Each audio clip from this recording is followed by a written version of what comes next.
Assalamualaikum warahmatullahi wabarakatuh. Perkenalkan, nama saya Fadila Andini dengan NIM 2104795 dari kelas 5B Sistem Telekomunikasi. Di sini saya akan mengajukan topik penelitian mengenai IoT di bidang pertanian. Nah, untuk topik penelitiannya sendiri yang saya akan ajukan itu mengenai alat pemantauan dan pengendalian pertanian berbasis IoT. Selanjutnya saya akan memaparkan urgensi dari topik penelitian yang akan saya lakukan.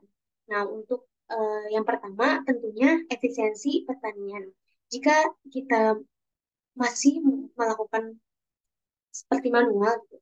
Yang untuk manual sendiri sebetulnya masih bisa terpantau, tetapi jika seperti penyiraman otomatis, untuk penyiraman otomatis kita kan uh, tidak bisa tahu gitu, tidak bisa mengontrol secara detail bagaimana kondisi tanaman, apakah memang membutuhkan penyiraman atau tidak gitu. Sedangkan dengan adanya alat ini itu bisa diukur dari yang namanya sensor kelembaban tanah dan suhu yang nantinya akan melakukan penyiraman secara otomatis. Juga kita tidak perlu langsung datang ke sawah atau langsung datang ke tempat untuk melakukan penyiraman, tetapi kita dapat monitoring dan controlling secara dari jarak jauh.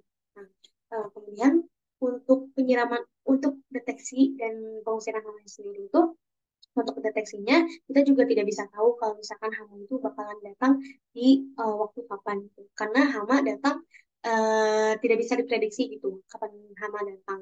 Nah, tapi dengan adanya alat ini kita bisa mendeteksi hama dan juga dapat melakukan pengusiran hama yang kecil-kecil gitu. Dan juga kalau misalkan untuk hama yang sekiranya besar dan membutuhkan pengusiran secara langsung, itu juga bisa secara efektif gitu. Kenapa efektif? Karena itu dapat dimonitoring dengan menggunakan sensor gerak. Nah, di mana nanti jika ada hama yang memang tidak bisa diusir dari alat dan memerlukan langsung ke lokasi, itu juga bisa mengefektifkan karena kita bisa tahu kapan hamanya datang dan tidak perlu kita stay atau diam di uh, sawah untuk melakukan pemantauan di sawah sendiri untuk pemantauan jika ada hama-nya itu dalam pengamatan. Nah, untuk jika kita melakukan manual, kita tidak bisa tahu gitu, Mbak, kapan tanaman membutuhkan air atau membutuhkan nutrisi. Tetapi jika menggunakan alat ini, yang dimana nanti sensor akan mengiringi kondisi bagaimana tanaman, apakah mereka membutuhkan air atau membutuhkan vitamin atau membutuhkan pupuk, yang dimana nantinya kita juga bisa melakukan penyiraman atau pemberian pupuk tersebut secara otomatis. Tidak perlu kita manual langsung dan juga itu dapat mengefektifkan dalam segi efisiensi waktu, efisiensi tenaga, dan juga penghematan daya gitu. Dan dimana jika kita menggunakan alat ini, kita tidak perlu menghambur-hamburkan air dan juga kita dapat melakukan penanganan yang tepat kapan tanaman membutuhkan air dan nutrisi di waktu yang tepat dan juga kita juga bisa memastikan bahwa tanaman tersebut mendapatkan perawatan atau penanganan yang tepat. Dengan adanya alat ini, kita bisa tahu kapan tanaman tersebut membutuhkan air atau membutuhkan vitamin atau membutuhkan pupuk. Selanjutnya, karena di sini alat ini menggunakan sensor kelembaban tanah, pertanian juga dapat melakukan penyesuaian terhadap iklim, baik itu iklim yang biasa atau iklim yang ekstrim.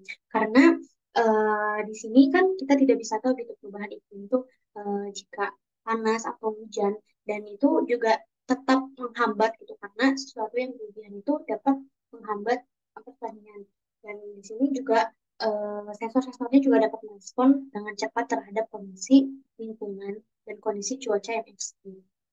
Selanjutnya dalam keamanan pangan itu sendiri. Nah, karena di sini menggunakan sistem nutrisi dan kontrol untuk hama, ini juga dapat berkontribusi pada keamanan pangan, yang dimana akan memastikan bahwa tanaman tersebut dalam kondisi baik dan tidak diganggu hama. Itu dapat menghambat yang namanya kegagalan dalam produksi tanaman.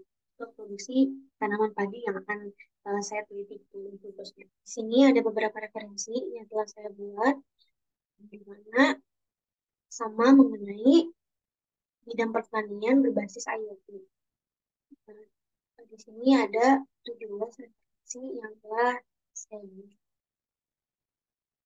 Nah, tetapi dari 17 referensi yang telah dipaparkan ini, saya akan mengcompare dari dua referensi yang ke atas. Nah, di sini sebetulnya hampir sama ya, untuk karena sistem IoT itu monitoring dan controlling, yang dimana kita bisa memonitoring dan mengontrol dari jarak jauh. Nah, di sini eh, di dalam dua referensi ini hanya terdapat dan di referensi-referensi yang di bawahnya juga hanya terdapat penyiraman otomatis saja gitu. Dan juga di yang referensi di bawahnya hanya terdapat pengusiran hama atau deteksi hama saja, tapi tidak digabungkan dengan penyiraman atau penyiraman tanaman, penyiraman air atau penyiraman vitamin atau pupuk secara otomatis gitu. Nah, tapi untuk saya sendiri di sini akan melakukan sebuah kebaruan yang dimana akan menggabungkan yang namanya penyiraman otomatis, eh, deteksi hama dan pengusiran hama secara otomatis, juga pemberian pupuk atau vitamin secara otomatis. Yang dimana hal-hal tersebut itu tidak dilakukan semena-mena atau dilakukan seinginnya saja gitu, tapi hal itu juga terdapat dari pemicu-pemicu yang nantinya bisa membuat alat tersebut bisa otomatis menyala atau otomatis melakukan penyiraman. Nah, untuk komunikasinya sendiri ini, petani dapat berkomunikasi melalui aplikasi seluler, dan di mana petani nantinya akan dapat pembaruan tentang keadaan lapangan dan tindakan yang akan diambil oleh sistem. Dan juga di sini petani juga bisa memonitoring dan memonitoring bagaimana kondisi di lapangan. Apakah memang jika membutuhkan penyiraman, di situ juga nanti di aplikasi kita bisa melakukan kontrol secara langsung di aplikasi.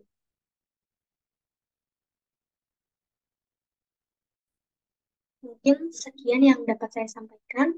Kurang lebihnya mohon maaf. Terima kasih. Wassalamualaikum warahmatullahi wabarakatuh.